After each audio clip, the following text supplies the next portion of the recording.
Melakukan penelitian dan analisis data. Anda sudah buat jurnal selama ini ya, Anda sudah bikin bagian pendahuluan. Nah sekarang yang saya mau lihat tanggapannya kalian, setelah kalian mulai menyusun jurnal dan mencari topik yang sudah Anda pilih selama ini, plus selama kita diskusi di grup WhatsApp, nah coba ada yang bisa menyimpulkan enggak, bagaimana Anda menentukan judul?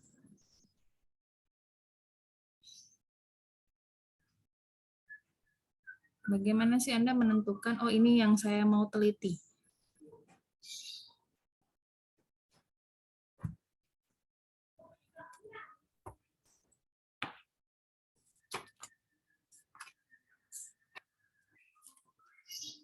Ya. Ada yang bisa memberikan tanggapan? Bagaimana Anda menentukan judul atau bagaimana Anda menentukan, oh ini loh topik yang mau diteliti?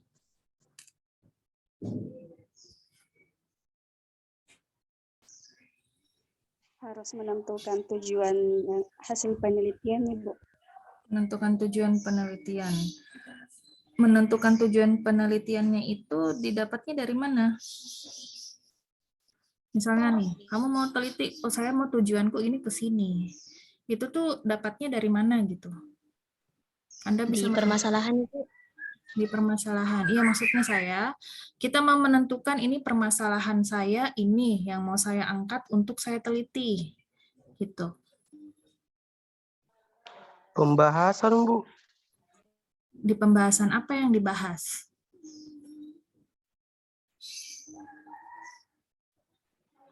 Tentang yang mau diteliti. Iya, Anda mau menentukan yang mau diteliti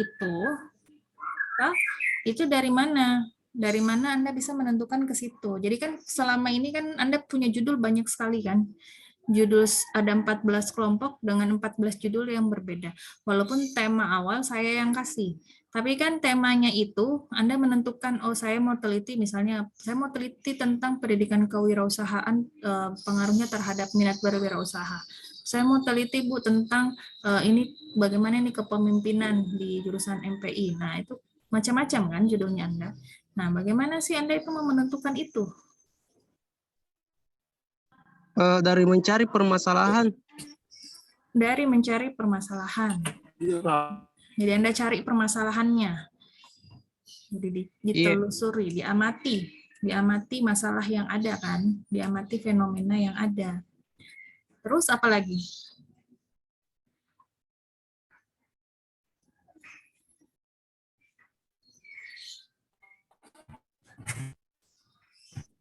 Apalagi selain mengamati fenomena?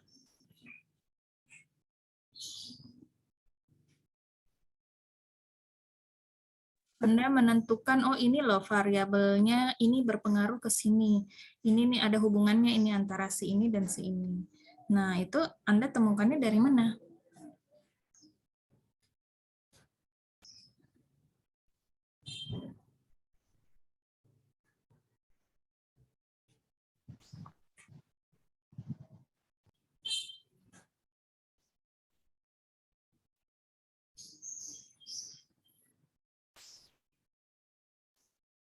Ayo. Karena Bu menentukan permasalahan dengan hipotesis. Ya, itu menentukan hipotesisnya dari mana? Dari mana tahu bahwa yang berpengaruh adalah variabel ini dan ini? Dari judulnya, Bu. Bukan. Kita kan baru mau menentukan ini judul. Oke. Anda tentukan Dari judul. Permasalahan, Bu. Tadi kan sudah. Apa? Mungkin mengetahui latar belakang terkait dengan kondisi dan keadaan yang terjadi di wilayah tersebut, lalu mendeskripsikan sedemikian rupa Iya, itu kan yang mampu dari fenomena, dari permasalahan. Terus? lalu mendeskripsikan itu, Bu. Iya kan dideskripsikan. Itu dari mana Anda tahu? Misalnya nih ya, Anda tahu oh manajemen sarana prasarana itu punya pengaruh pasti ke prestasi belajar. Open kalau kita sudah belajar kewirausahaan itu pasti ada pengaruhnya ke menumbuhkan minat wirausaha. Dari penelitian sebelumnya, Ibu. Dari penelitian sebelumnya. Oke. Jadi ini Anda tahu menentukan judul selain lewat mengamati fenomena yang ada, ya. Jadi mengamati keadaan sekitar seperti tadi yang disampaikan si Amran sama Syukran, ya. Jadi mengamati keadaan sekitar. Itu sekarang kondisi yang menarik itu tentang apa? Isu yang sekarang sedang hangat seperti apa? Permasalahan-permasalahan apa yang kira-kira menarik untuk diangkat jadi bahan penelitian. Jadi kita harus membuka mata untuk menentukan judul. Jadi diamati sekitarnya, fenomena apa yang ada sekarang. Kemudian membaca literatur. Membaca literatur dari mana? Dari penelitian sebelumnya, dari jurnal-jurnal yang sudah dipublikasi, dari buku. Itu membaca literatur fungsinya buat apa? Jadi kalau Anda sudah nangkap fenomena, misalnya nih, fenomena yang lagi booming kan sekarang ekonomi kreatif, ya. Jadi kan pemerintah lagi gencar-gencarnya mempromosikan pariwisata di Indonesia, mempromosikan ekonomi kreatif di Indonesia. Nah, kemudian berarti ini fenomena, ini variabel yang bisa diangkat ekonomi kreatif. Nah, kemudian Anda baca literatur yang berkaitan dengan ekonomi kreatif. Kira-kira apa aja sih di sekitarnya ekonomi kreatif, variabel-variabel, indikator-indikator yang berhubungan. Nah, cara mengetahui variabel itu ya pasti lewat literatur, dari hasil baca jurnal. Jadi Anda akan mengetahui, oh ternyata ekonomi kreatif itu berkaitan misalnya dengan kewirausahaan. Oh, ekonomi kreatif ini adalah unsur yang dibutuhkan misalnya dalam membentuk pariwisata baru misalnya, dan seterusnya. Atau misalnya kalau ke pendidikan, misalnya fenomena yang lagi booming sekarang adalah kurikulum baru, yaitu kurikulum Merdeka Belajar Kampus Merdeka. Nah, sisa Anda baca literatur, kira-kira apa sih orang-orang meneliti tentang Merdeka Belajar Kampus Merdeka, itu dia telitinya berkaitan dengan apa? Misalnya, Anda baca literatur, oh ternyata nih lagi booming, bagaimana sih penerapannya MBKM di sekolah? Apa kendalanya penerapan MBKM? Apa keunggulan penerapan MBKM? Itu banyak literatur seperti itu ya, kemudian Anda mulai mengangkat itu. Jadilah satu judul, misalnya penerapan MBKM di jurusan MPI. Kan gitu, jadi Anda mau mengamati, baca literatur. Terus ada juga, kalau mau menentukan judul itu bisa berdasarkan topik yang kita kuasai. Nih. Jadi selain Anda mengamati, oh banyak ini fenomena kan banyak sekali yang ada di sekitar. Begitupun juga dengan literatur banyak sekali. Terus saya harus pilih yang mana? Nah, pilihlah fenomena dan literatur yang kira-kira Anda kuasai. Kenapa seperti itu? Karena kalau Anda kuasai itu literaturnya, Anda kuasai itu fenomenanya, maka Anda bisa lebih cepat paham. Jadi kalau misalnya nih, oh saya ini selama kuliah sampai semester 4, di antara semua mata kuliah yang pernah saya pelajari, saya paling paham misalnya adalah manajemen sarana dan prasarana. Saya tahu sekali itu tentang manajemen sarana dan prasarana. Misalnya. Manajemen sarana dan prasarana saya tahu dia berkaitan ke prestasi belajar, dia berkaitan ke hasil belajar, dia berkaitan dengan kenyamanan belajarnya mahasiswa dan seterusnya. Nah, mulailah Anda dari topik yang Anda kuasai itu, mulailah lihat fenomena apa kira-kira yang berkaitan dengan topik itu. Lalu, mulailah cari literatur tentang fenomena tersebut. Jadi orang kalau mau cara ringkas ya sebetulnya ketika Anda mau memilih topiknya itu, ya lihat topik apa yang paling kita kuasai supaya nanti gampang penelitiannya. Karena kalau Anda kuasai berarti Anda sudah punya basic terhadap topik tersebut. Kalau Anda kuasai juga, berarti Anda lebih cepat paham tentang topik tersebut, Anda banyak pengetahuannya tentang topik tersebut. Jadi dari sekarang Anda kan sudah semester 4, bentar lagi semester 6, sudah mulai mau menyusun proposal.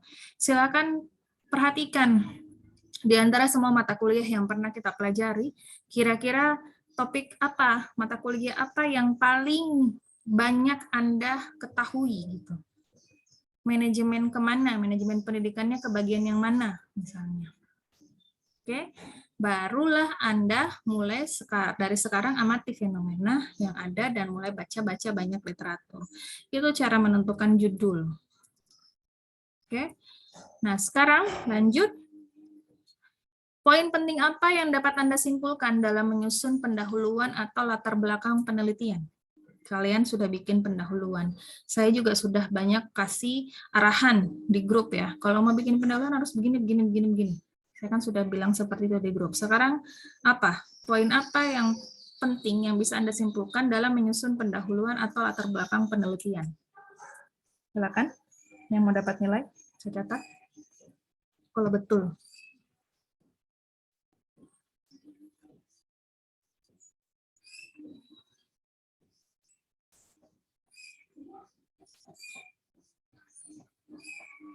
Tujuan.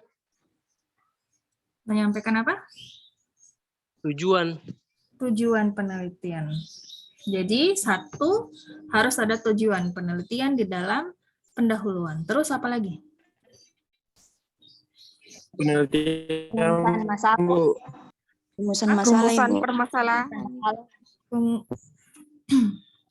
Rumusan salah, iya, banyak ini yang ngomong ya, jadi saya nggak bisa melihat tadi siapa. Atau gini deh, yang paling cepat di room chat dan betul itu yang saya kasih poin.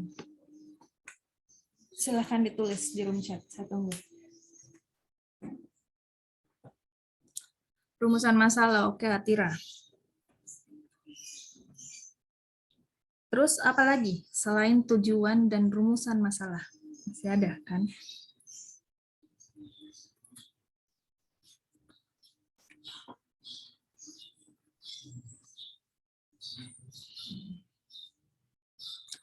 Manfaat penelitian sama seperti tadi, sudah tujuan serupa.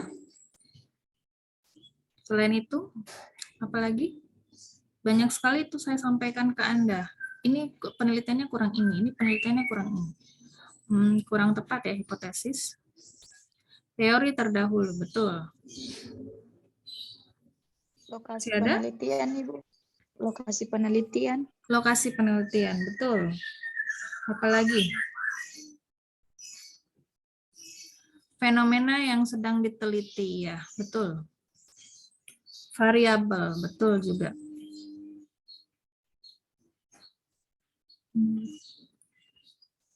Oke ya. Banyak hal yang kita harus sampaikan dalam pendahuluan. Yang pertama ini, variabel penelitian atau fokus dalam penelitiannya. Saya sudah bilang, kalau kita mau bikin pendahuluan, ya berarti ditulis dulu variabelnya apa, terus definisinya menurut ahli, dan definisinya menurut si peneliti sendiri. Peneliti menyimpulkan berdasarkan teorinya dari ahli. Jadi kita jabarkan dulu variabelnya. Oke. Kemudian ini belum ada yang jawab tadi ya. Menjabarkan kaitan atau hubungan antar variabel atau fokusnya sesuai dengan teori. Jadi misalnya nih, Anda tadi telitinya pengaruh manajemen sarana dan prasarana terhadap prestasi belajar misalnya. Nah, berarti tahap pertama Anda definisikan dulu apa itu manajemen sarana dan prasarana. Kemudian didefinisikan lagi apa itu prestasi belajar menurut ahli. Jadi kedua-duanya disampaikan menurut ahli. Setelah itu dijabarkan hubungannya. Bagaimana hubungan antara keduanya? Bagaimana hubungan antara manajemen sarana dan prasarana terhadap prestasi belajar? Artinya hubungannya yang kayak gimana? Ini sebentar akan saya bahas ya, hubungan antar variabel itu seperti apa. Jadi ini saya gambarkan ringkas dulu. Jadi misalnya semakin bagus sarana dan prasarana, berarti prestasi belajar itu semakin bagus. Misalnya seperti itu. Nah, Anda menyimpulkan seperti itu, mengatakan hubungan variabelnya seperti itu berdasarkan apa? Sesuai teori. Berarti dicari penelitian terdahulu. Jadi kita mulai memaparkan bagaimana hasil-hasil penelitian terdahulu yang berkaitan dengan variabel tadi yang dibahas. Oh, menurutnya si A, ternyata manajemen sarana dan prasarana itu berpengaruh terhadap prestasi belajar. Kenapa? Karena semakin bagus sarana dan prasarana sekolah, misalnya, maka mahasiswa semakin termotivasi untuk belajar. Nah, itu pemaparan hubungan antar variabel. Itu dijabarkan juga di pendahuluan. Oke. Kemudian, menjabarkan bagaimana keadaan variabel penelitian di lapangan atau lokasi penelitian. Jadi, bagaimana kondisi keadaan yang sebenarnya di lokasi penelitian. Misalnya, Anda telitinya di MPI, nah Anda paparkan deh. Di jurusan manajemen pendidikan Islam, manajemen sarana prasarananya seperti ini. Misalnya, ada LCD, terus ada ruangan kelas, yang ada AC-nya, walaupun ya tidak terasa AC-nya. Nah, itu dijabarkan satu persatu. Bagaimana keadaannya itu, terus bagaimana keadaan tersebut kemudian akan mempengaruhi motivasi siswa dalam belajar sehingga dia bisa berprestasi. Nah, itu dijabarkan juga di pendahuluan. Kemudian menjabarkan masalah penelitian. Jadi ini setelah dijabarkan hubungannya bagaimana keadaan di tempat penelitian, nah dijabarkan deh. Jadi yang saya mau teliti adalah saya mau lihat bagaimana sih ini pengaruh antara manajemen sarpras terhadap prestasi belajar. Jadi dijabarkan masalahnya. Karena kalau di teori kan dikatakan dia berpengaruh. Nah, saya mau lihat kalau misalnya di MP dia berpengaruh juga atau tidak. Nah, itu mulai masuk di sini, dinarasikan. Terakhir, dijabarkanlah tujuan penelitian. Mengapa menarik Anda meneliti hal tersebut? Gitu. Jadi ini harus ada dalam pendahuluan. Silakan nanti Anda cek pendahuluan yang sudah Anda bikin sekarang ya. Walaupun memang sudah ACC semua ya, yang kelompok MPIB itu seingat saya sudah ACC semua, tapi siapa tahu ada yang terlewat di saya supaya Anda bisa mendapatkan nilai lebih sempurna, maka silakan perhatikan apakah Anda di pendahuluannya sudah termuat ini semua. Oke, kalau Anda mau perbaiki silakan nanti dikumpulnya terakhir pada saat final. Oke, lanjut. Apa saja yang harus diuraikan dalam metode penelitian? Oke. Ada yang tahu? Ada yang kan sudah sampai metode, ada juga yang sudah saya beri arahan. Apa yang Objek harus penelitian. Satu? Apa? Boleh di room chat juga ya. Teknik analisis data, betul.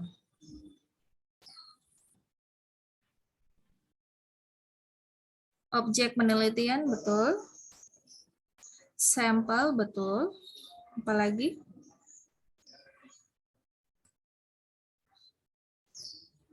Hasil, bukan.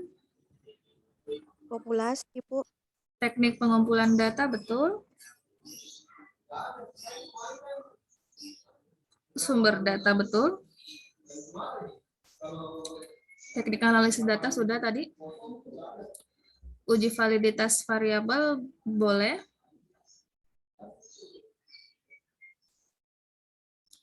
Populasi, oke.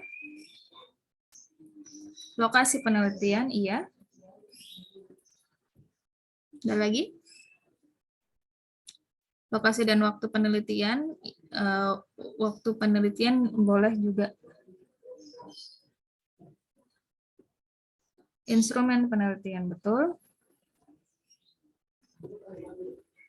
Oke. Ya, jadi kalau kita bicara tadi pendahuluan, ya berarti itu intinya adalah alasan Anda mau meneliti hal tersebut. Maka alasannya diuraikan seperti tadi. Kalau bicara metode, maka di dalamnya itu tidak ada hasil. Metode berarti kan cara. Ya, metode itu cara. Jadi cara menelitinya itu bagaimana? Anda mau menjawab rumusan masalah, itu caranya bagaimana? Jadi di sini di dalam metode itu belum dibahas tentang hasil penelitian kita, belum. Tapi baru sampai cara meneliti saja. Oke. Caranya seperti apa? Nah, itu tadilah yang diuraikan. Pertama, lokasi penelitiannya di mana? Jadi saya akan meneliti di mana. Kemudian bagaimana waktunya, waktu penelitiannya boleh juga dipaparkan. Kemudian dipaparkan populasi, sampel, teknik analisis data, pendekatan penelitian, dan seterusnya. Nah, masalahnya adalah ada perbedaan metode penelitian yang dijabarkan kalau penelitiannya kuali dan kuantitatif. Nah, ini tadi yang Ismatun desain penelitian itu kalau penelitiannya kuali. Kalau penelitiannya kuali itu namanya dia desain penelitian. Oke. Tapi kalau kuanti dia tidak ada desain penelitian. Jadi dalam metode penelitian itu setidaknya harus ada ini, minimal ya harus ada ini. Kalau di penelitian kualitatif maka dipaparkan pendekatan penelitian yang digunakan. Jadi teknik pendekatan penelitian yang digunakan apa? Misalnya jenis penelitiannya penelitian kualitatif. Terus kalau kuantitatif maka di sini pendekatannya adalah penelitian kuantitatif, disebut dulu. Terus mau lanjut ke teknik analisis data, nah silakan dipaparkan. Misalnya kalau kuali, Anda teknik analisis datanya pakai studi kasus kah, fenomenologi kah, pakai etnografi kah, dan seterusnya. Nah itu analisisnya, bagaimana Anda menganalisis data. Nah, kalau di kuantitatif, teknik analisis datanya selanjutnya ya bisa regresi, bisa korelasi, apakah cuma deskriptif, ataukah Anda masuk ke Wilcoxon, dan seterusnya. Apa teknik analisis datanya? Kalau ada uji validitas di kuesionernya, maka dipaparkan juga di situ. Jadi dilakukan uji validitas dan reliabilitas pada instrumen penelitian. Jadi ini dipaparkan semua teknik analisis datanya. Kemudian habis itu, kalau di kualitatif dan kuantitatif tetap dipaparkan juga teknik pengumpulan data. Mengumpulkan datanya pakai apa? Cara mengumpulkan datanya pakai apa? Pakai wawancara kah? Pakai sebar angket? Pakai dokumentasi? Pakai observasi? Nah, itu dipaparkan semua. Kalau menggunakan itu semua, ya ditulis semua. Kalau kualitatif biasanya tidak ada angket. Jadi biasanya ditulisnya wawancara, dokumentasi, dan juga observasi.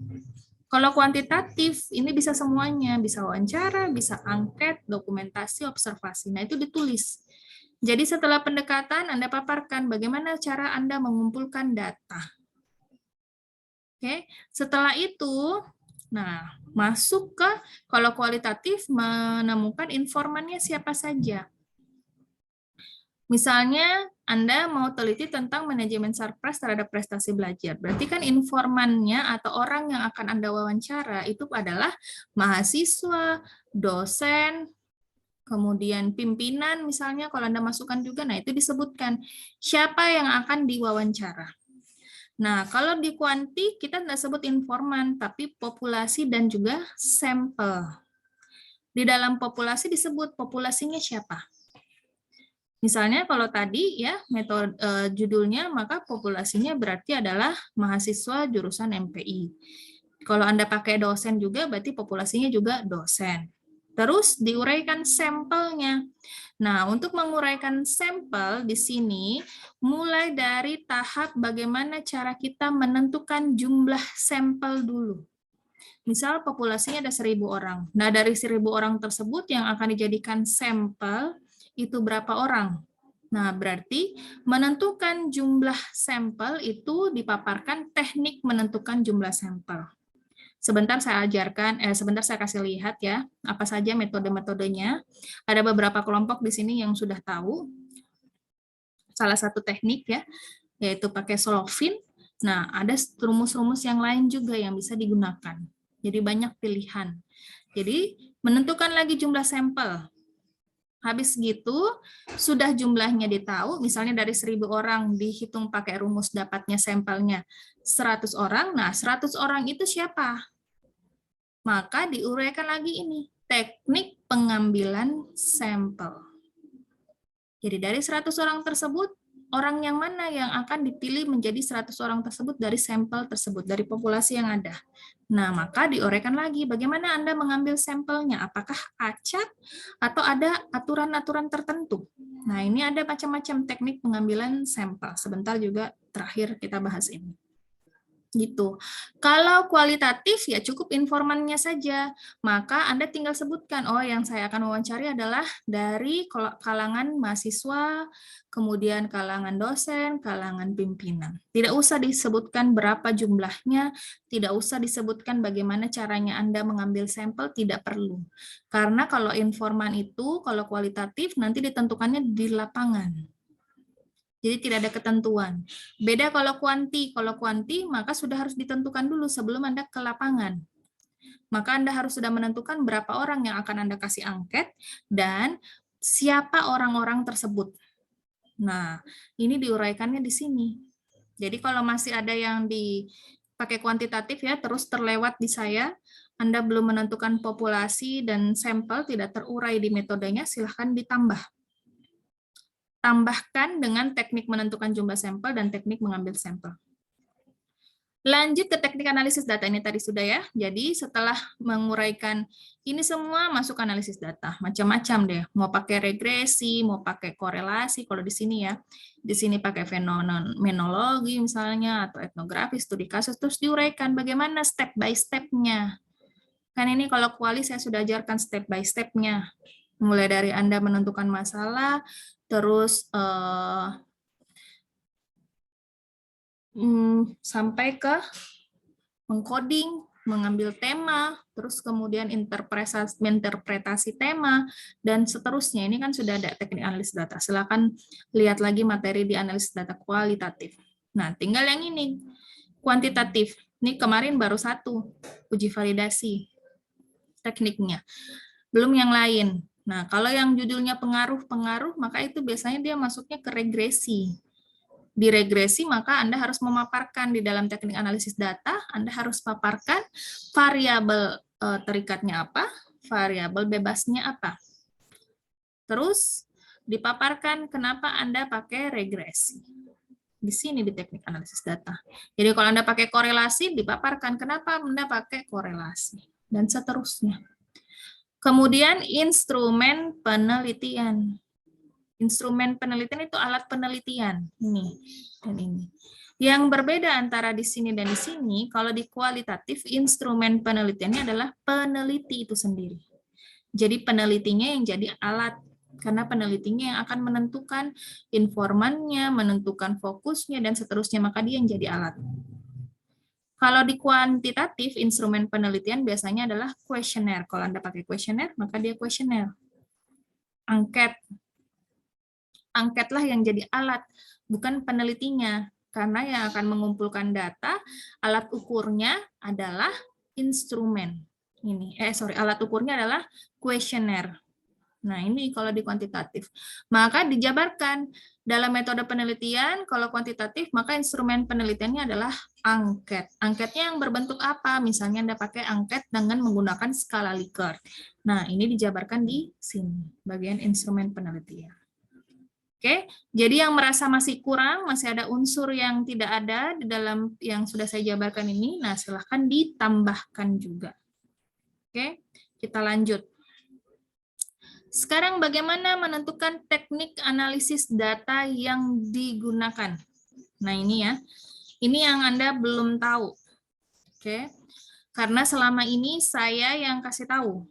Jadi ini Anda pakai teknik analisis datanya ini Anda pakai teknik analisis datanya ini. Bagaimana saya menentukan itu, teknik analisis data yang akan digunakan untuk setiap judul yang Anda berikan ya.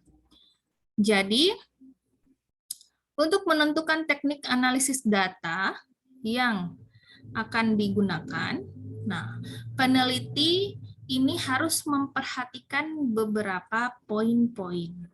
Oke, jadi kita menentukan, oh Anda pakai regresi, oh ini pakai deskriptif kualitatif cocok, oh ini pakai kualitatif ini bisa, oh ini bisa survei saja. Nah itu saya menentukannya dari mana? Dari sini. Oke, jadi saya selalu makanya di pendahuluan Anda, kalau Anda ada tujuannya, saya suruh kembalikan dulu. Tulis tujuannya dulu. Karena harus jelas ini, baru kita bisa menentukan teknik analisis data yang apa digunakan. Nah, peneliti itu harus secara tepat menentukan uji statistik yang akan digunakan, kalau pakai kuanti ya. Karena jika tidak sesuai, maka hasil yang didapatkan dan dikemukakan, baik dalam deskripsi maupun eksplanasi, bukanlah gambaran fakta sosial yang sesungguhnya ingin digambarkan atau dijelaskan.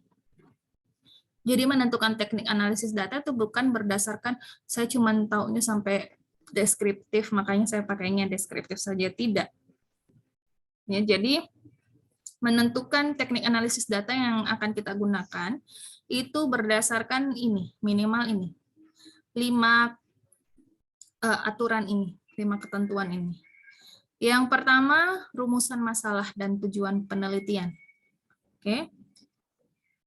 Nah, memilih uji statistika berdasarkan tujuan penelitian. Jadi mau dilihat tujuan penelitian itu apa? Anda kan bikin tujuan penelitian berdasarkan, setelah itu baru dirangkai ke judul kan. Nah, Anda membuat tujuan penelitian ya berdasarkan fenomena yang Anda amati tadi, kemudian berdasarkan pada literatur.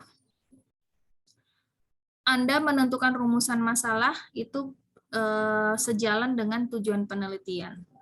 Penggunaan kata tanya yang digunakan untuk rumusan masalah itu sangat mempengaruhi metode penelitian.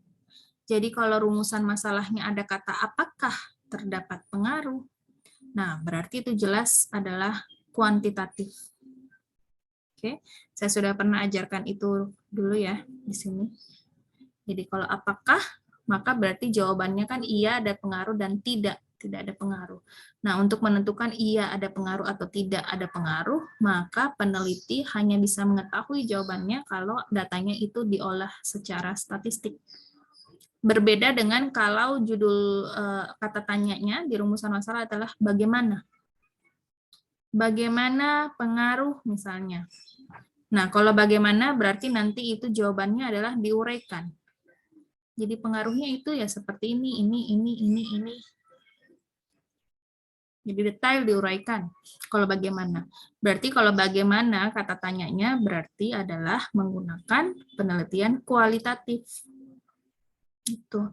Sehingga apa? Rumusan masalah tadi yang berkaitan dengan tujuan penelitian, oke, ini sangat mempengaruhi proses kita memilih mau pakai alat analisis yang mana. Mau analisis kuantitatif kah? Atau mau alat analisis kualitatif kah? Tujuan penelitian itu sendiri dia terbagi dua. Ada yang cuma sampai deskriptif, ada yang sampai explanatory. Kalau sampai deskriptif, maka ini cuma menggambarkan secara statistik deskriptif. Nah, nanti pemilihan statistik deskriptif yang mana yang mau diuraikan tergantung lagi jenis datanya. Apakah datanya nominal, apakah datanya ordinal, apakah datanya interval, atau datanya rasio. Kalau explanatory berarti dia masuk ke statistik inferensial yang tidak hanya menggambarkan tapi menerangkan. Nah, kalau dia menerangkan berarti akan diterangkan sampai ke sebab akibatnya. Jadi misalnya, kalau tadi sampai deskriptif ya, dengan judul manajemen surplus dan variabel yang berikutnya adalah prestasi belajar. Maka deskriptif itu dia cuma terangkan saja, manajemen surplus itu seperti ini, terus prestasi belajar seperti ini. Jadi manajemen surplus di jurusan MPI meliputi ini, terus prestasi belajarnya adalah seperti ini. Jadi dia hanya deskripsikan berdasarkan data saja. Sementara kalau explanatory sampai sebab akibat. Pengaruhnya manajemen surplus ke prestasi belajar adalah berpengaruh. Kenapa dia berpengaruh? Karena begini. Nah, itu sampai statistik inferensial pakai explanatory. Jadi diterangkan secara detail. Nah, kalau deskriptif ini, seperti tadi yang saya bilang ya, yaitu sangat bergantung dengan jenis data yang digunakan. Skala pengukuran datanya apa? Nah, skala pengukuran data, ini saya tunjukkan.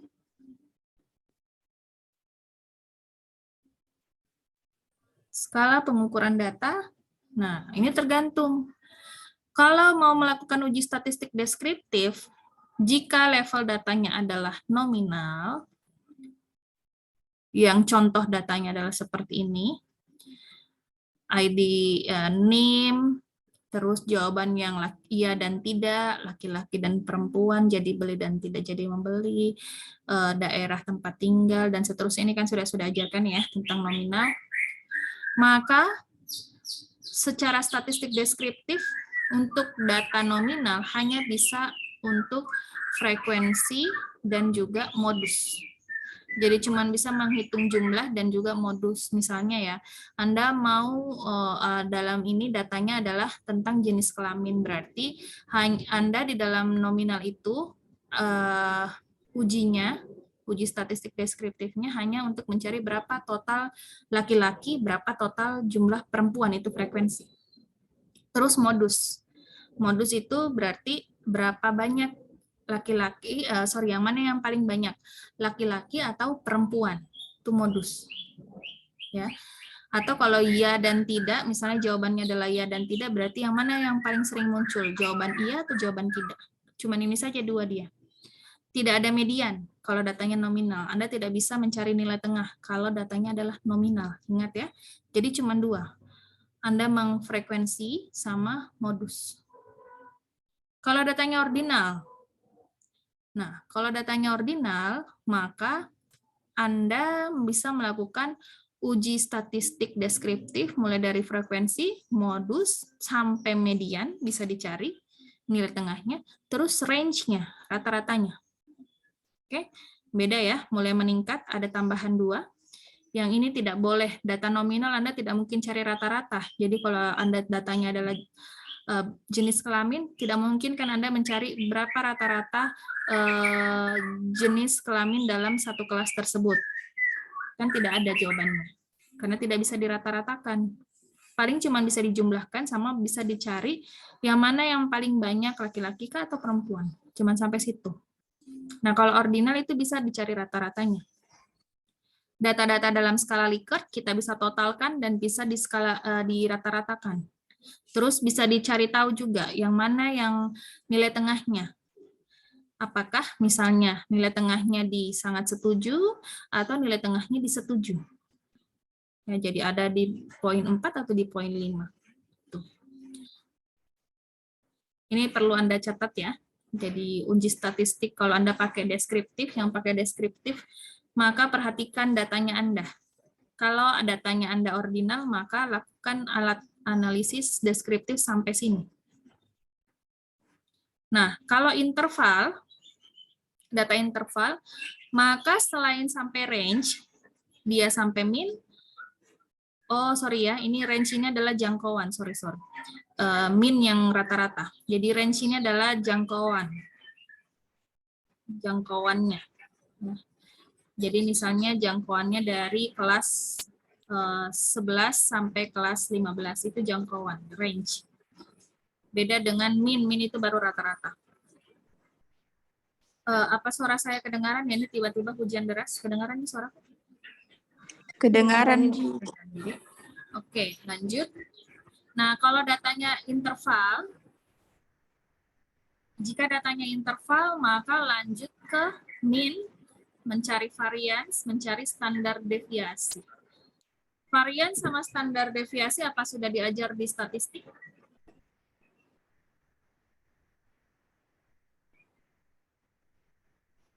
Sudah diajar ini varians sama standar deviasi belum di statistik?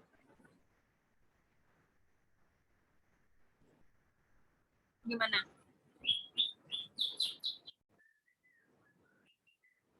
Halo, kedengaran di suara saya? Kedengaran, Bu. Nah, varian sama standar deviasi sudah diajar belum sama dosennya? Sudah pernah diajar?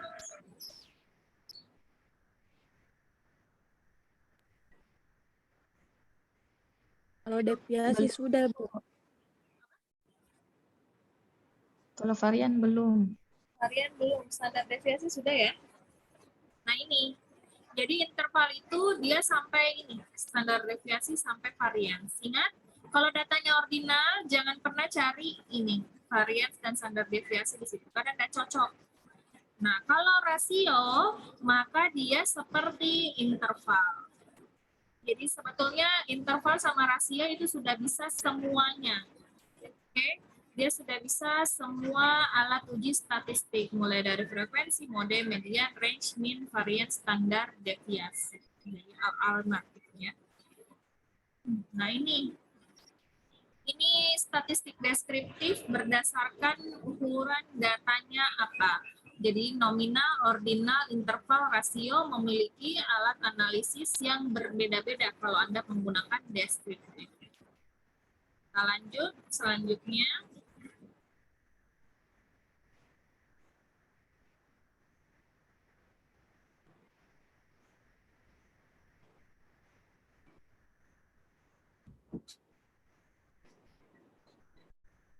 Selanjutnya, memilih uji statistik berdasarkan hipotesis yang diuji.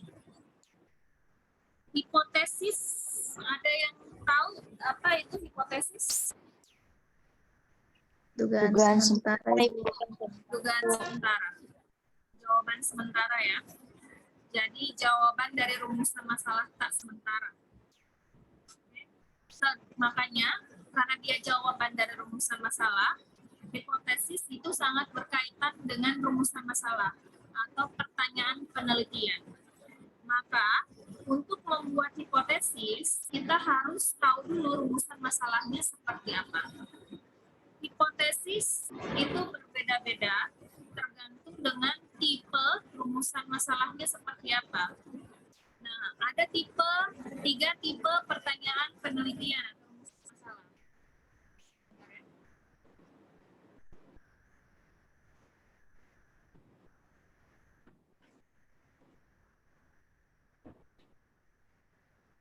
Ada 3 tipe rumusan masalah penelitian.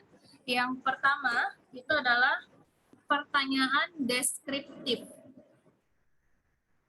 Kalau pertanyaan deskriptif, maka jelas nanti analisisnya adalah analisis deskriptif juga. Nah, pertanyaan deskriptif itu seperti apa? Yaitu pertanyaan yang mempertanyakan hanya satu hal saja. Atau dia hanya mempertanyakan satu variabel saja. Contohnya adalah berapa banyak, seberapa sering, berapa persen, apakah, jadi dia cuma satu saja. Apakahnya pun hanya untuk ditanyakan ke satu variabel saja. Misalnya, berapa banyak jumlah rata-rata pendapatan orang tua mahasiswa di MPIB? Seberapa sering mahasiswa MPIB tidak masuk kelas? Berapa persen jumlah laki-laki di kelas MPIB, dan seterusnya. Jadi ini pertanyaan deskriptif cuma mempertanyakan satu hal saja. Kemudian tipe pertanyaan yang lain adalah pertanyaan komparatif. Nah, kalau pertanyaan komparatif berarti membandingkan dia ke sini. Karena komparatif berarti komparasi, jadi dia membandingkan antara dibandingkan antara satu kelompok dengan kelompok yang lain atau lebih. Jadi kita membandingkan dua hal yang berbeda. Misalnya apakah terdapat perbedaan motivasi belajar mahasiswa MPIB laki-laki dan perempuan? Apakah terdapat perbedaan motivasi belajar antara kelas MPIA dan MPIB? Nah, itu komparatif. Jadi kita membandingkan itu. Pertanyaan yang komparatif dan deskriptif jelas berbeda model pertanyaan hipotesisnya. Yang terakhir adalah pertanyaan relation based. Jadi ini kalau pertanyaan relation based adalah pertanyaan yang mempertanyakan hubungan antara dua atau lebih variabel. Jadi dia mempertanyakan hubungan antar variabel. Contoh, apakah terdapat hubungan antara variabel bebas terhadap variabel terikat? Rata-rata jurnal yang Anda bikin itu dia ke sini. Relation based. Apakah terdapat hubungan antara manajemen Sarpras terhadap prestasi belajar? Apakah terdapat hubungan antara pendidikan kewirausahaan terhadap minat berwirausaha? Nah, itu semua pertanyaan relation based. Anda mempertanyakan hubungannya antara dua variabel atau lebih. Nah, kemudian bagaimana sih hubungan antar variabel? Karena tadi kita bicara tentang hubungan, nah hubungannya itu seperti apa kalau antar variabel? Kan kalau antar sesama manusia ya hubungannya ada pertemanan, ada pernikahan, ada hubungan saudara, dan seterusnya. Nah kalau antar variabel jenis-jenis hubungannya kayak gimana? Yang pertama adalah hubungan asosiasi. Jadi kalau hubungan asosiasi adalah hubungan asosiasi ini menunjukkan perubahan nilai yang bersamaan antara variabel independen dan dependen. Namun, perubahan nilai variabel ini tidak mengubah perubahan nilai variabel dependen atau sebaliknya. Jadi, dalam hubungan asosiasi, ketika ada perubahan pada variabel baik bebas maupun terikat, itu tidak ada kontribusinya untuk mengubah nilai dari variabel yang lain. Misalnya, ketika variabel bebas meningkat jumlahnya, maka variabel terikat tidak terjadi apa-apa. Jadi si variabel bebas mau naik, mau turun jumlahnya, nah tidak akan menjadikan variabel terikat itu naik dan turun juga. Itu hubungan asosiasi. Hubungan kausal, yang kedua, adalah hubungan yang menunjukkan adanya perubahan nilai pada variabel independen dan dependen, namun perubahan nilai tidak terjadi secara bersamaan. Jadi kalau hubungan kausal, misalnya, ketika variabel bebas meningkat jumlahnya, maka ini akan meningkatkan variabel terikat juga meningkat. Jadi variabel bebas naik dulu, nilainya baru variabel terikatnya juga naik. Itu hubungan kausal. Kemudian ada hubungan prediksi. Jadi kalau hubungan prediksi adalah hubungan yang digunakan untuk memprediksi perubahan yang akan terjadi dalam variabel dependen. Yang hubungan-hubungan prediksi ini bisa kita ketahui ketika sudah mempelajari regresi. Ada di antara beberapa kelompok yang sudah mulai menyusun model regresi ya. Jadi model regresi yang seperti Anda pernah bikin di dalam jurnalnya, itu contohnya kayak gini. Y sama dengan A ditambah BX misalnya. Nah ini model regresi. Hubungan yang seperti ini dia adalah hubungan ini, keprediksi. Jadi setelah kausal masuk ke sini prediksi. Kenapa dikatakan ini dia bisa memprediksi? Karena ketika kita sudah tahu bagaimana perubahan variabel X, maka kita sudah bisa memprediksi berapa jumlahnya si Y. Kenapa begitu nih Anda bisa lihat ya. Untuk mendapatkan nilai Y, maka harus selesai ini dulu. Secara matematis ya. Misal ini saya tidak tulis dalam bentuk huruf seperti ini ya, tapi saya tulisnya dalam bentuk angka. Maka Y, jadi kalau regresi itu Anda harus mencari tahu berapa sih nilai A, berapa juga nilai B. Misal A-nya sudah didapatkan, nilainya adalah 2. Terus kemudian B-nya sudah didapatkan, nilainya adalah 3. Oke. Nah, seperti ini. Oke. Sekarang, jika terjadi nilai X-nya awalnya adalah 1, kemudian X-nya naik menjadi 2. Maka dengan demikian kita sudah bisa memprediksi ketika terjadi peningkatan dari nilai X yang tadinya 1 naik ke 2, maka kita sudah bisa tahu berapa nilai Y. Caranya gimana? Ya tinggal dimasukkan ke atas. Kalau X-nya 1, maka dengan memasukkannya di rumus ini, berarti Y-nya berapa?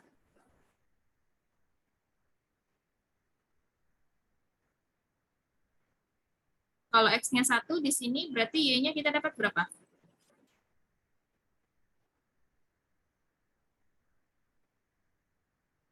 Ayo. Kalau X-nya 1, berarti Y-nya dapat berapa?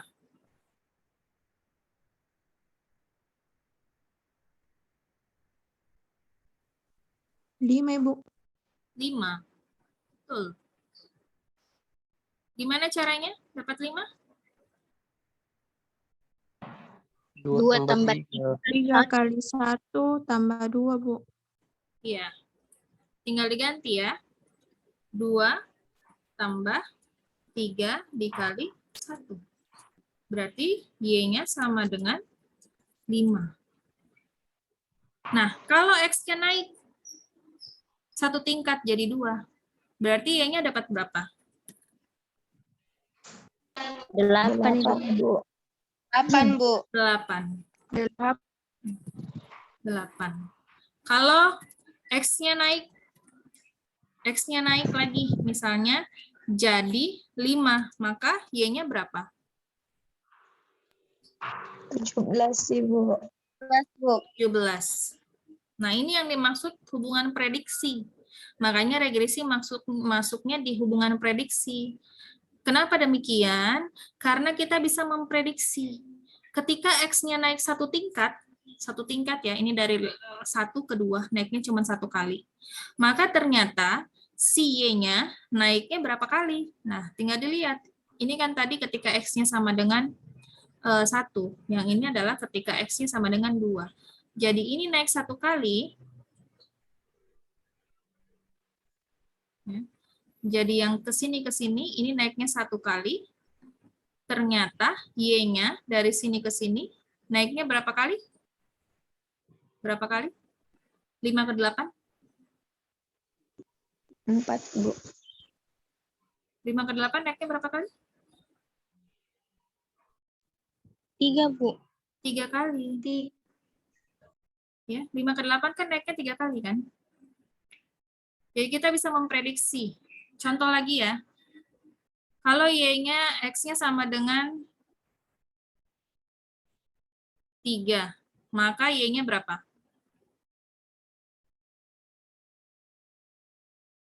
X-nya 3, Y-nya berapa?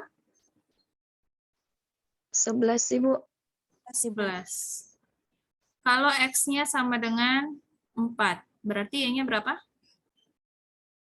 14, Ibu. Y-nya 14. Oke. Satu kali lagi. Kalau X-nya sama dengan 5, berarti Y-nya berapa? 17, Ibu. 17. Kita sudah bisa mulai hitung cepat. Kenapa bisa? Karena kelihatan. Ini ke sini naiknya 3 kali. Tambah 3. Ini ke sini juga naiknya tambah 3. Oke. Maka kita sudah bisa memprediksi. Dari sini hubungannya kelihatan. Bahwa ternyata ketika variabel bebas naik 1 kali, maka dia dapat mengakibatkan Y meningkat 3 kali. Kan gitu. Itu hubungan prediksi. Jadi mau X-nya 100, Anda sudah bisa tahu, oh kalau X-nya 100, maka saya bisa memprediksi Y-nya ini sama dengan berapa. Gitu, itu hubungan prediksi. Nah, ini dapatnya dari mana? Ini naiknya 3 kali, lihatnya dari mana? Dari sini. 2 tambah 3X ini. Ini yang mengakibatkan terjadi penambahan 3 kali. Kenapa? Karena ini, nilai B-nya ini. Nah, berarti nilai B inilah yang menjadikan prediksinya. Bisa kelihatan prediksinya. Berapa kali naik peningkatannya? Ya 3 kali. Kenapa? Karena nilai koefisiennya ini 3 kali. Gitu. Maka hubungan dalam regresi nanti yang pakai regresi adalah Anda harus mengetahui berapa nanti nilai A yang diperoleh, berapa juga nilai B. Dengan mengetahui nilai A dan nilai B, maka kita bisa memprediksi. Setiap X naik berapa 1 kali lipat, maka dia akan mengakibatkan Y-nya naik berapa kali lipatnya. Itu tergantung berapa nilai B-nya ini. Gitu. Jadi itu hubungan prediksi. Kita bisa memprediksi berapa kenaikan nilai variabel berdasarkan kenaikan nilai variabel terikat berdasarkan kenaikan variabel bebas. Kalau dia hubungannya adalah positif. Nah, sebentar ada hubungan positif negatif. Jadi hubungan dari variabel itu bisa meliputi 3 hal ini, ya. Asosiasi. Jadi kalau asosiasi terjadi perubahan antar variabel tapi tidak saling mempengaruhi. Oke, mau X-nya naik, mau X-nya turun, dia tidak akan mengakibatkan apa-apa pada si Y. Kalau hubungan kausal, ini dia berkaitan ke sini ya. Jadi kalau ada kausal berarti ada prediksi. Jadi kalau kausal, misal X-nya naik dulu sehingga dia mengakibatkan Y juga naik. Contoh sederhananya gini, yang gampang ya. Misalnya kalau hubungan kausal itu adalah ketika uang jajannya kita naik, uang jajan tak meningkat dikasih sama orang tua, maka ini bisa mengakibatkan potensi kita untuk berbelanja juga lebih besar. Itu hubungan kausal.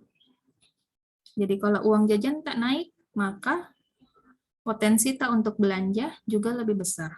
Semakin banyak uang yang kita bawa di kantong tak untuk ke mall, maka semakin banyak jajannya.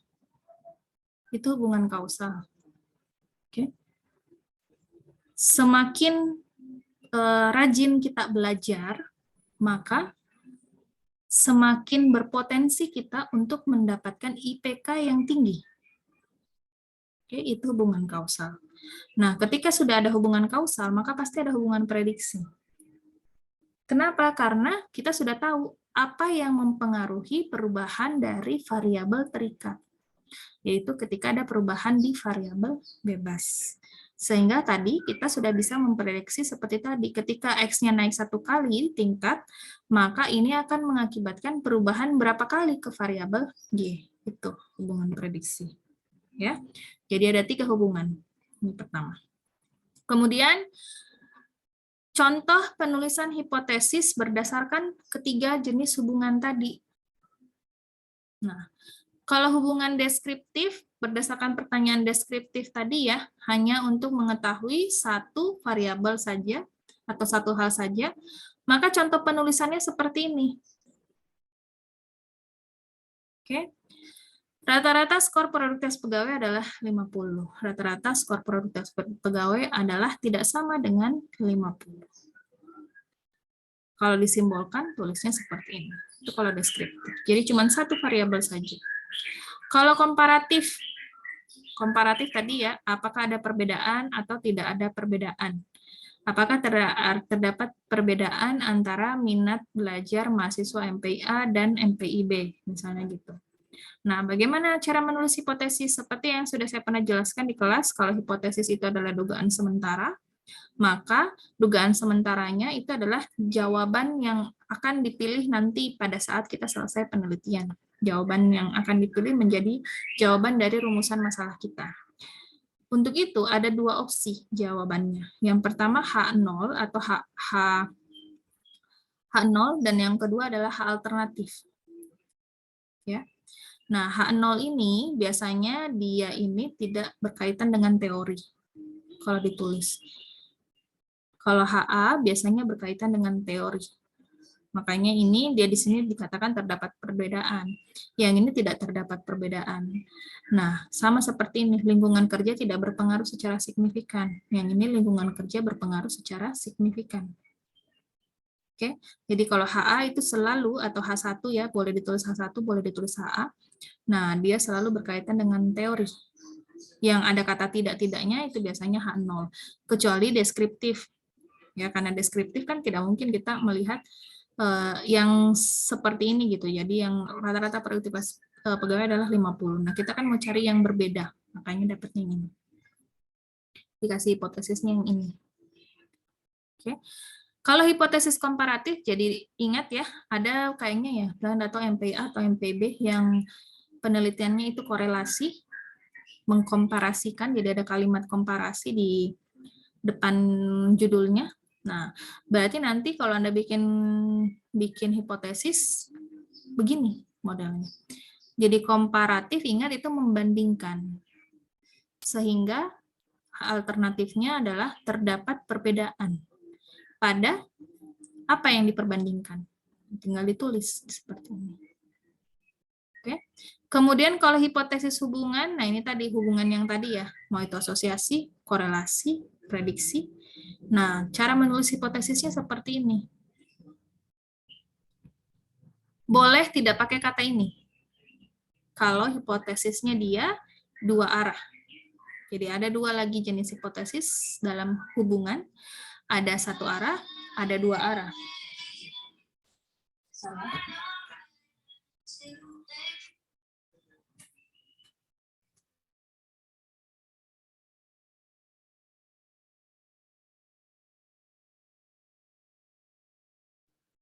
Oke, lanjut.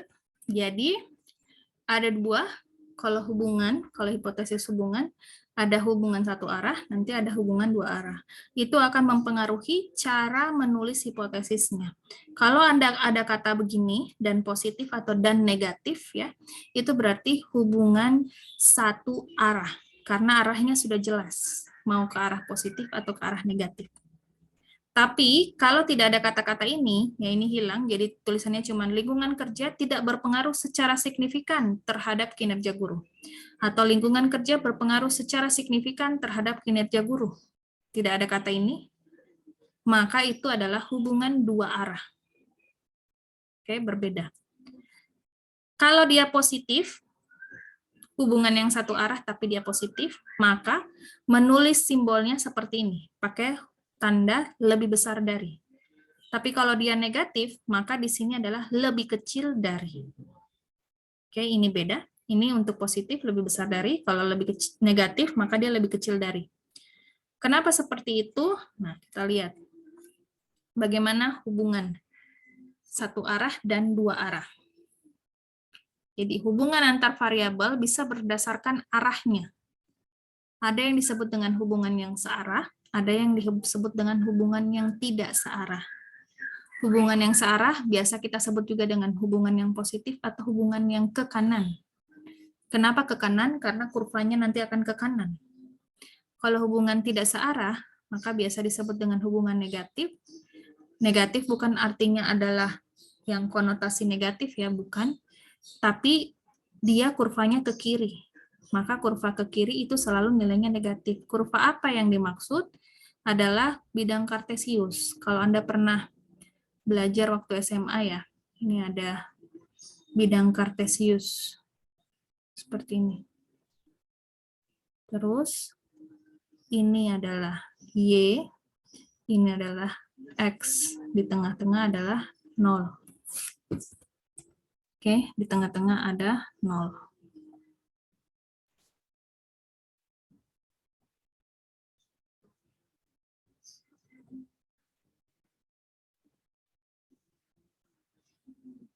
Nah, gini. Kalau di sini, bidang kartesius kan ada 4 kuadran. Ini kuadran 1, ini kuadran 2,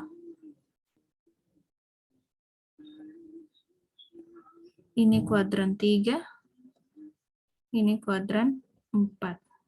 Nah, ini hubungan searah dan dua arah, itu selalu berkaitan seperti ini. Ini Anda harus tahu. Kenapa? Karena biasanya pada saat ujian, kalau dosennya itu mengerti tentang matematika, maka dia pasti akan bertanya, kenapa sih ini kamu bilang hubungannya variabelmu itu positif atau ke kanan? Kenapa harus ke kanan ngomongnya? Kenapa enggak ke kiri?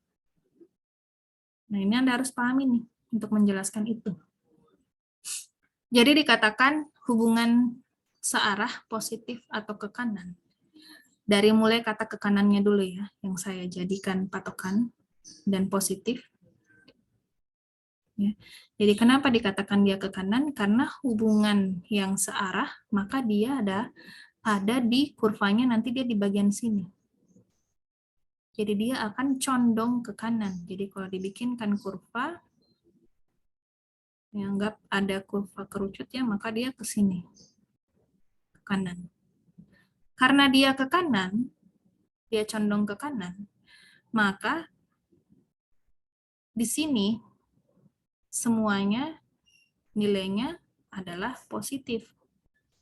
Ini kalau Anda ingat-ingat pelajaran matematika waktu SMA ya. Di sini kalau saya kasih angka, maka di sini angka berapa setelah 0? 1, Bu. 1, 2, 3. Di sini? -1, -2. -1, -2. Di sini ke bawah -1, Bu. 1, 1 ke atas 1. positif ya. Nah, jadi kelihatan. Dari sini kita sudah bisa lihat, karena dia condong kurvanya ke kanan atau ke kuadran 1, makanya semua angka di dalam sini adalah positif. Oke, makanya dia dikatakan hubungan yang positif. Kenapa? Karena kurvanya masuk ke kuadran 1, daerah yang positif. Oke, sementara untuk yang negatif, kenapa dikatakan negatif? Karena dia kurvanya condong ke kiri. Nah, dia begini. Jadi kurvanya dia ke sini. Nah, di daerah sini adalah semuanya negatif. Ini kan tadi negatif. -1, -2, dan seterusnya. Makanya dia disebut condong ke kiri dan kurvanya negatif. Makanya dia dibilang hubungan yang negatif. Oke, paham ya? Untuk ini, kenapa dia namanya positif dan negatif. Jadi ini berdasarkan kurva. Jadi kalau Anda lihat kurva, itu berarti kita bicara bidang kartesius. Bidang kartesius, nah maka Anda ingat-ingat pelajaran matematika waktu SMA itu. Nah sekarang, kenapa dikatakan dia hubungannya searah dan tidak searah? Apa sih maksudnya itu searah dan tidak searah? Jadi kalau dikatakan searah, ya dia sama arahnya.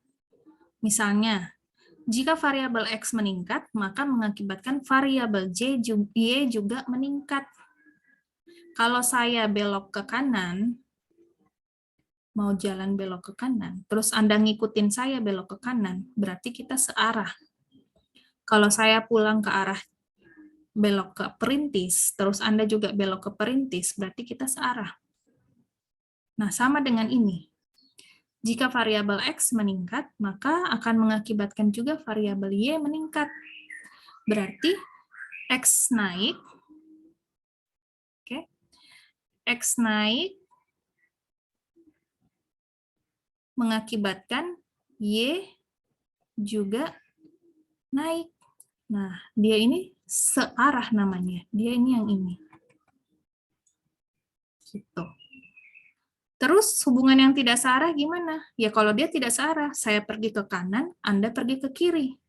Itu tidak searah. Contoh, X naik, terus mengakibatkan Y turun. Atau kebalikannya, X-nya turun, terus mengakibatkan Y-nya naik. Nah, ini hubungan yang tidak searah. Oke, jadi tidak sama arahnya. Saya ke kanan, Anda ke kiri. Itu tidak searah. Oke. Nah, berarti kalau hubungannya gini, X turun mengakibatkan Y juga turun, berarti ini hubungan searah atau tidak searah? Searah, Bu. Searah. Oke, dia tetap searah. Jadi intinya kalau sama-sama arahnya, X turun mengakibatkan Y juga turun, maka itu adalah hubungan yang searah. X naik menyebabkan Y turun, maka itu adalah hubungan yang tidak searah. Contohnya apa ya? Misalnya nih, variabel Anda meneliti tentang pengaruh kepemimpinan kepala sekolah terhadap kompetensi guru. Nah, ternyata Anda temukan bahwa semakin bagus kepemimpinan kepala sekolah, maka kompetensi gurunya juga semakin baik. Nah, itu hubungan searah atau tidak searah? searah. Searah. Bu. Oke, karena sama-sama bagus progresnya. Nah, kedua hubungan ini, hubungan antar variabel ini, Searah, Ibu. kita bisa dapatkan kalau dia modelnya adalah regresi. Jadi nanti kalau Anda pakai regresi, itu Anda akan menentukan apakah nanti kelihatan hubungannya hasilnya adalah searah atau tidak searah. Kelihatan sekali dari modelnya, model regresi. Jadi ketika tadi ya, kalau di dalam matematika, nulisnya gini. Kalau yang tadi, Y sama dengan, tekan aja deh.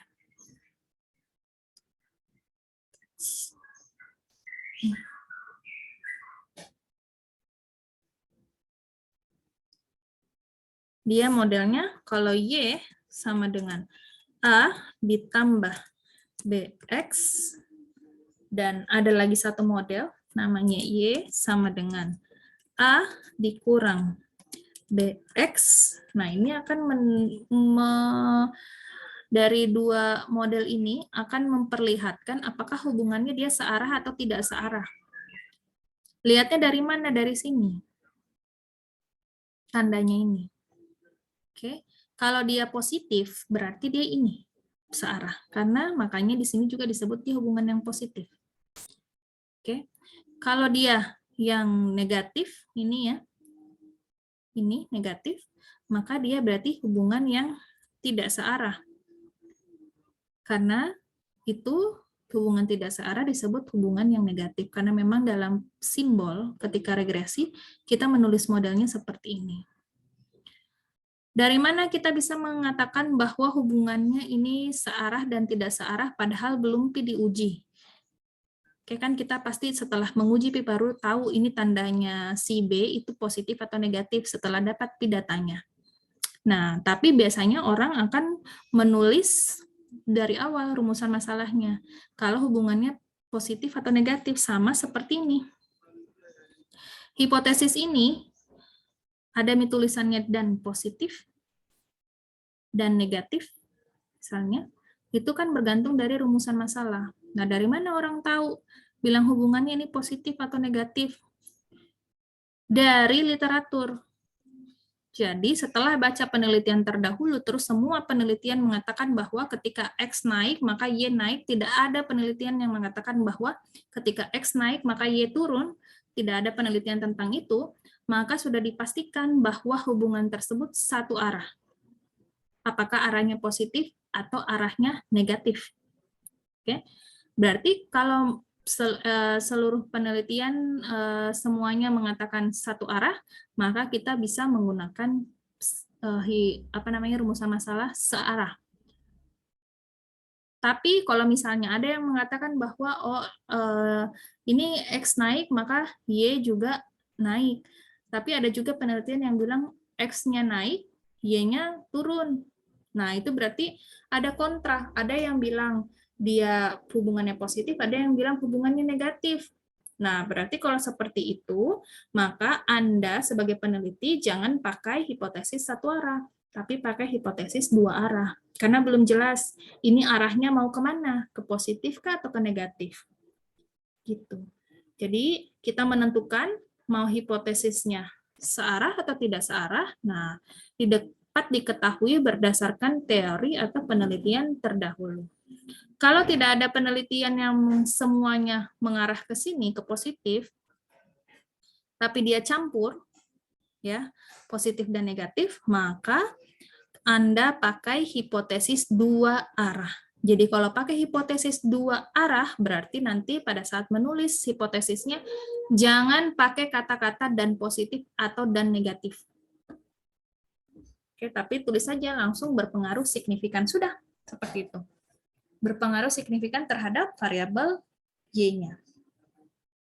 Tapi kalau ada teori dan semuanya ke arah situ, misalnya semuanya ke arah negatif ya, maka Anda tulis signifikan dan negatif.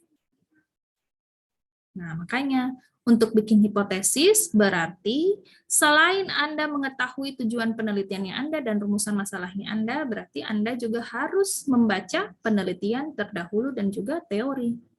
Makanya di pendahuluan ini penting sekali, harus ada ini, penelitian terdahulu dan juga teori terdahulu. Penelitian terdahulu dan juga teori dari ahli. Supaya kita bisa menentukan bagaimana model hipotesisnya. Oke, begitu. Lanjut. Nah, ini model penulisan hipotesisnya adalah seperti ini kalau dia satu arah. Jadi hilang kata positif negatifnya. Jadi dalam hipotesis ini hubungan antar variabel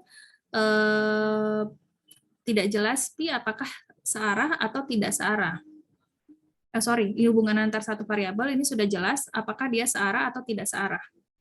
Kalau hubungan dua arah, ini dia tidak jelas, belum jelas apakah dia searah atau tidak searah. Sehingga untuk hubungan yang, ini kebalik ya, sorry ya, ini mestinya yang atas.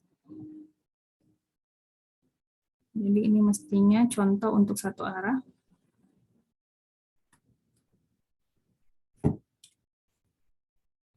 Ini contoh untuk dua arah.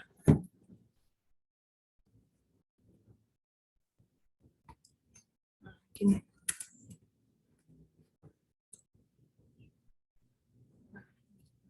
Jadi kalau satu arah, maka langsung ditulis ini, positifkah atau negatif. Tapi kalau dua arah, karena dia belum jelas apakah searah atau tidak searah, maka di sini jangan ditulis positif negatifnya, cukup kayak begini saja, secara signifikan. Nah, inilah kemarin yang kita uji validitas, ada pilihan apakah two tail atau one tail.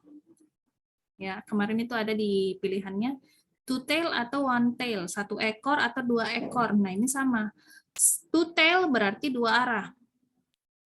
One tail itu adalah satu arah. Kemarin kan ada begitu pilihannya ya, jadi sama. Satu arah, nah berarti sudah jelas. Seluruh hasil teori terdahulu semuanya bilang bahwa dia pengaruhnya positif, atau semuanya penelitian bilang dia pengaruhnya negatif. Dan kalau dua arah berarti semua penelitian mengatakan dia belum jelas apakah ada yang penelitian bilang positif, ada yang penelitian bilang negatif. Nah, itu berarti dua arah. Oke. Nah, lanjut tadi sudah jadi memilih uji statistik dengan hipotesis, ya bergantung apakah statistiknya itu hubungannya adalah kausal, asosiasi, atau prediksi. Sehingga kalau kausal berarti nanti uji statistiknya Anda pakai korelasi.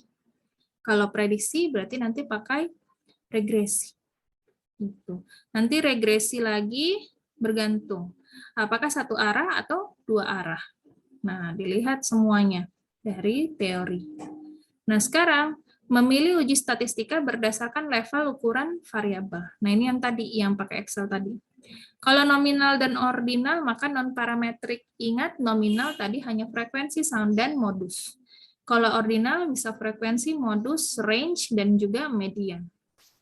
Kemudian ada interval dan rasio. Bisa pakai statistik parametrik. Nah, kalau yang ini bisa menggunakan seluruh fungsi operasi matematika di sini. Tidak hanya sampai range, tapi bisa sampai mean, bisa sampai varian, bisa sampai standar deviasi. Jadi tergantung lagi level ukuran variabelnya dalam Anda menentukan alat uji statistiknya. Kemudian, memilih uji statistika berdasarkan jumlah variabelnya. Berapa jumlah variabelnya? Ini ada beberapa kelompok yang jumlah variabelnya itu lebih dari 2. Kalau jumlah variabelnya cuma 1, maka statistikanya univariat namanya. Nah, ini berarti cuma deskriptif univariat. Kalau dia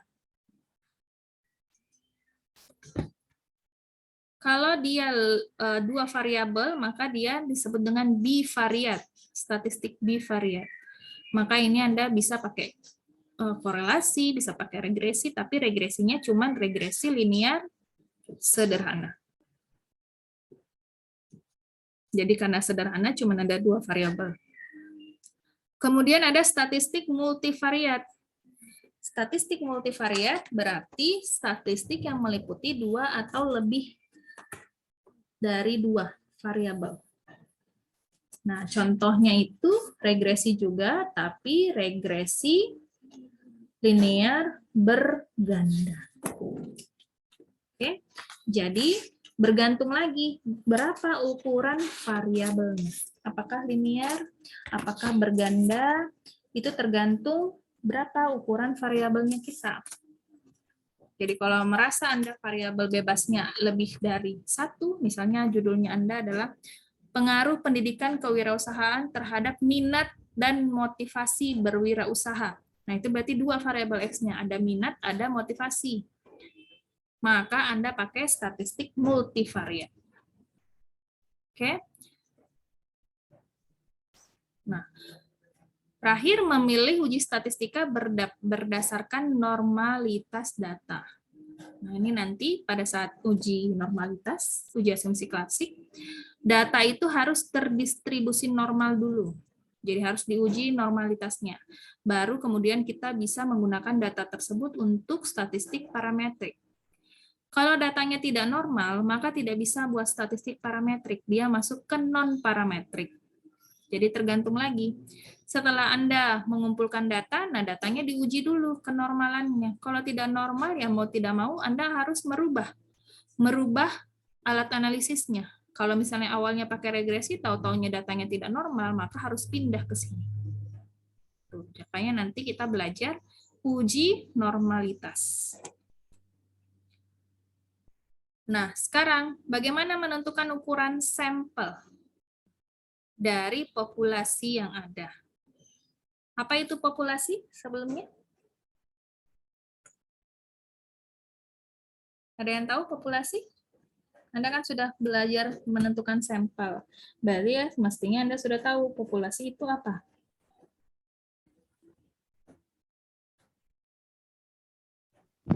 Jumlah subjek atau objek, Bu.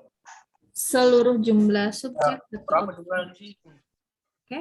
Jadi seluruh jumlah objek atau subjek yang jadi target penelitian.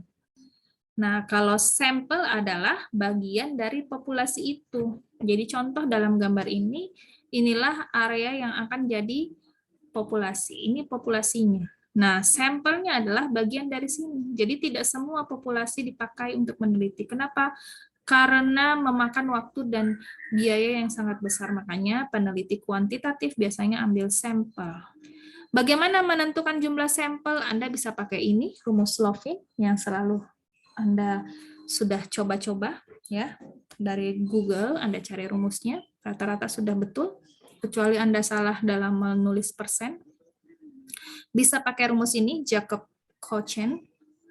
Bisa pakai ini, tabel Krejci. Tapi orang banyak yang tidak pakai ini ya, tabel Krejci itu, jadi dia kelihatan tabelnya.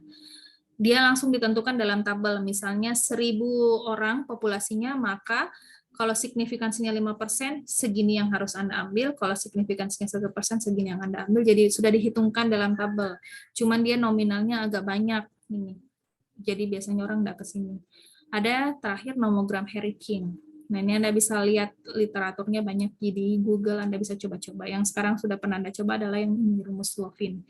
Dan saya rasa sudah betul, hampir semuanya sudah betul ya, 95% betul, kecuali yang salah hitung pakai kalkulator, sehingga dia salah jawabannya. Jadi hampir seluruhnya sudah betul, makanya saya tidak perlu menerangkan detail ya, Anda lihat saja di Google rumusnya nanti. Nah, bagaimana teknik pengambilan sampel yang selama ini yang sudah saya ajarkan ke Anda itu cuman ini ya, simple random sampling, saya cuman bilang pakai ini, simple random sampling, pakai cluster. Nah, menurut Sugiono ada banyak ini pengambilan sampel yang terbagi dua. Ada probability sampling, ada non-probability sampling. Oke, kalau probability sampling adalah semua populasi memiliki kemungkinan yang sama untuk bisa diambil jadi sampel. Jadi semua dalam populasi memiliki kemungkinan yang sama untuk bisa dipilih jadi sampel. Kalau non-probability tidak. Tidak semua populasi memiliki kemungkinan yang sama untuk diambil sampel. Nah, makanya yang pertama, probability sampling. Ini ada 4 jenis, walaupun ada banyak lagi ya pembagiannya, ini menurut Sugiono seperti ini.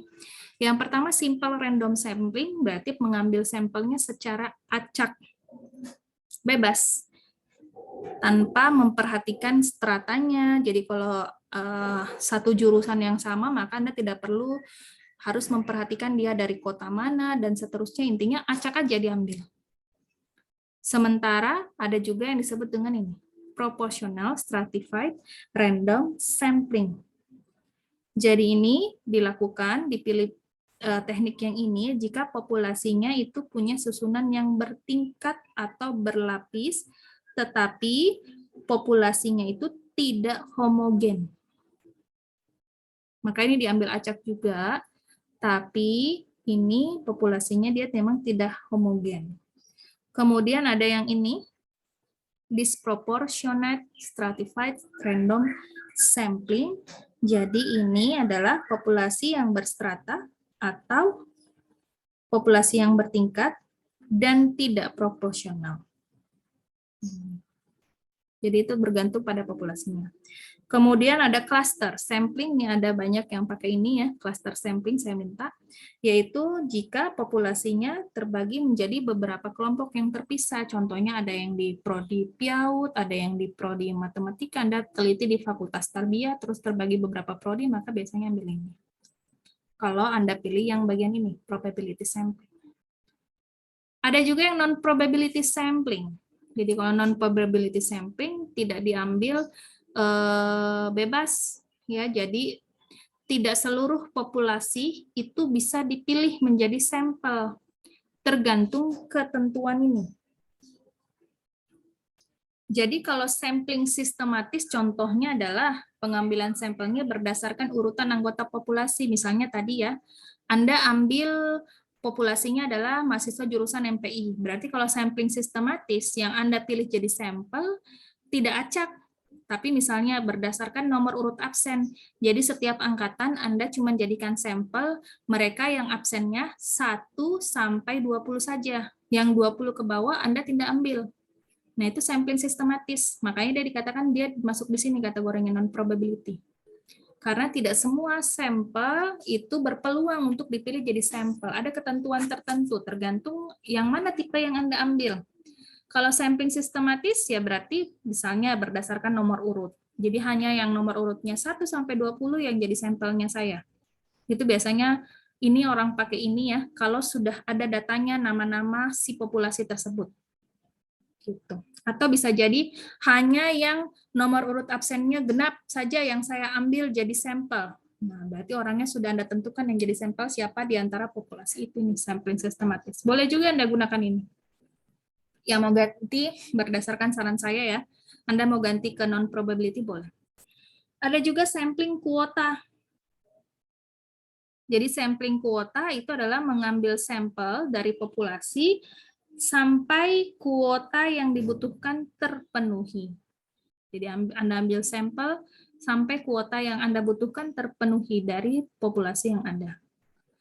Ada juga sampling aksidental. Ini mirip-mirip dengan yang ini, random, yang aksidental. Tapi bedanya, kalau random ya Anda ambil acak ya, tanpa ketentuan. Kalau aksidental adalah misalnya Anda ke jurusan MPI, Anda nongkrong di jurusan MPI dari pagi sampai sore, kemudian semua mahasiswa MPI yang datang ke jurusan Anda jadikan sampel. Jadi mereka datang ke jurusan tanpa terencana, tanpa Anda panggil, nah lalu Anda wawancara mereka yang datang tersebut, nah itu namanya aksidental. Jadi secara tiba-tiba dia muncul. Jadi sampelnya ditentukan secara tiba-tiba, aksidental. Ada juga purposive sampling. Nah, ini juga banyak yang pakai nih, purposive sampling. Ini adalah penentuan sampel berdasarkan beberapa kriteria tertentu. Jadi misalnya ada populasi penduduk di Kota Makassar, nah yang Anda ambilkan sampel adalah hanya mereka yang usianya sekian sampai sekian saja. Atau beberapa kelompok yang saya minta jangan ambil maba jadi sampelnya Anda. Nah, Anda bisa pakai ini juga purposive sampling. Jadi ketentuannya adalah harus mahasiswa jurusan MPI yang bukan mahasiswa baru. Nah, ini bisa purposive sampling. Intinya bukan mahasiswa baru. Tidak peduli angkatannya berapa, yang penting bukan mahasiswa baru. Dan misalnya yang pakai penelitian kewirausahaan yang telah lulus mata kuliah kewirausahaan. Nah, itu kriteria baru lagi. Berarti itu Anda pakainya ini, purposive sampling. Oke. Ada juga sampling jenuh. Kalau sampling jenuh itu biasanya digunakan kalau populasinya terlalu sedikit. Sehingga seluruh populasi dia jadikan sampel. Makanya dia dikatakan sampling jenuh. Jadi semuanya populasinya jadi sampel karena dia terlalu sedikit. Terus ada snowball sampling. Ini juga banyak yang pakai ya. Snowball sampling itu adalah menentukan sampel, tapi yang menentukan siapa sampel berikutnya adalah si sampel yang sudah kita wawancara. Misalnya Anda sudah wawancara tadi responden siapa Syukron ya. Syukron jadi responden tak. Nah, Yang menentukan siapa sampel berikutnya adalah si Syukran. Setelah kita wawancara, misalnya Syukran tunjuk, oh yang wawancara berikutnya ini saja nih Hikmadina setelah saya. Nah, nanti ketemu Hikmadina, Anda wawancara, terus Hikmadina tunjuk lagi siapa temannya. Nah, itu snowball namanya. Oke, jadi Anda bisa pilih yang belum ada teknik pengambilan sampel atau yang mau mengganti teknik pengambilan sampel berdasarkan setelah materi hari ini. Silahkan Anda pilih mau pakai teknik sampel yang mana yang kira-kira bisa Anda gunakan dan mudah. Oke, terserah mau pakai yang mana, asal sesuai ya, sesuai dengan kriteria populasinya kita. Jangan diambil stratified random sampling misalnya, padahal populasi kita tidak berstrata, tidak berkelompok-kelompok, tapi sama homogen. Nah, itu tidak cocok. Kalau sama semua, maka Anda bisa pakai yang lain. Jangan diambil sampling jenuh, padahal populasi kita ribuan. Misalnya Fakultas Tarbiyah 4.007 orang, terus Anda ambil sampling jenuh, nah itu tidak cocok. Oke, jadi silakan pilih kira-kira yang mana yang cocok untuk pengambilan sampel dan ditambahkan di metode penelitiannya. Untuk yang penelitian kuantitatif, yang kualitatif tidak usah, Anda cukup tulis informannya saja siapa yang akan Anda wawancara. Oke, sampai sini ada yang mau bertanya?